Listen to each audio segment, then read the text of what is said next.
10 বছর বিদেশ করলে একটা টাকা কাছে না আনে হঠাৎ করে বাড়ি চলে আসছে। আমরা কি শুধুই টাকার মেশিন? না আইসি ভালো কথা, তো তুই আমার মোবাইলটা নিয়ে আইসি। আমি এই 500 টাকা নিয়ে যাচ্ছিলাম একটু নাস্তা পানি করার জন্য, তাও আমার করা হলো না। এই নাও টাকা। দীর্ঘ 10 বছর পর প্রবাস থেকে আজকে বাড়িতে আসলাম। আব্বা দেখলে যে কতটা খুশি হবে না, দেখি আব্বার ডাক দি। আব্বা, আব্বা, কে কে বলছো? আব্বা আমি আলামিন।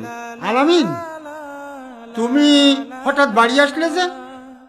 আব্বা আপনি তো জানেন যে আমি দীর্ঘদিন অসুস্থ ছিলাম, তাই আমি চিকিৎসার জন্য আজকে বাড়িতে আসলাম। অসুস্থ তুমি? তা তুমি আমাকে জানাতে পারতে, আমি ওষুধ পাঠিয়ে দিতাম। তা না করে তুমি বাড়ি আসলে। এদিকে আমার অনেক কাজ বাকি, এখনো বাড়ি কমপ্লিট করতে পারলাম না, তার আগে তুই চলে আসলি। যদি এখনো 2-3 বছর থেকে আসছিস, তাহলে বাড়িটা কমপ্লিট করতে পারলে তোরা এসে অন্তত পক্ষে সুখে শান্তিতে থাকতে পারতিস। আব্বা আমি তো বাড়ি করার জন্য তোমার কাছে সব টাকা দিয়ে দিছি। তাছাড়া আপনিও তো বলেছেন যে বাড়ি কমপ্লিট হয়ে গেছে, কিন্তু এখনো তো বাড়ির প্লাস্টারও হয়নি। আরে বাবা, কমপ্লিট তো আমি করতে পারতাম, কিন্তু তোর ভাইটা লেখাপড়া শিখুচ্ছি, তারপরে মেয়েটা বিয়ে দিলাম।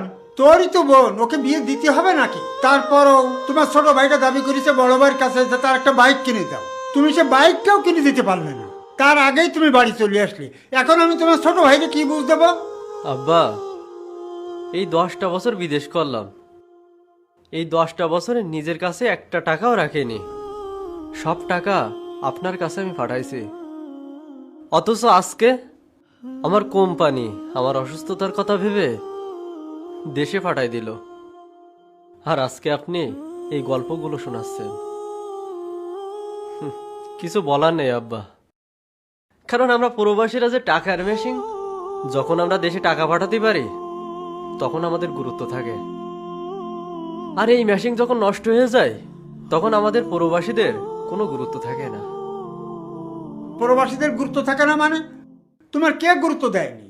হ্যাঁ, তোমার লেখাপড়া শিখাইছি, তারপর তুমি বললে আমি বিদেশ যাব। ওই মাঠের ওই জমিটা বিক্রি করে আমি তোমার বিদেশে দেওয়ার টাকা দিছি। তারপর তুমি যে টাকা ওখান থেকে দিছাও, তা তোমাদের জন্য এই সমস্ত ঘর করেছি। এই ঘরটাও এখনো কমপ্লিট করতে পারেনি।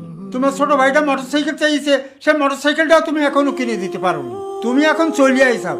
আমি এখন ওই জমি কানো বা কিভাবে দলিল করবো, আর বাড়িঘর ধরো বা টাইস টুইস আমি কিভাবে দেবো?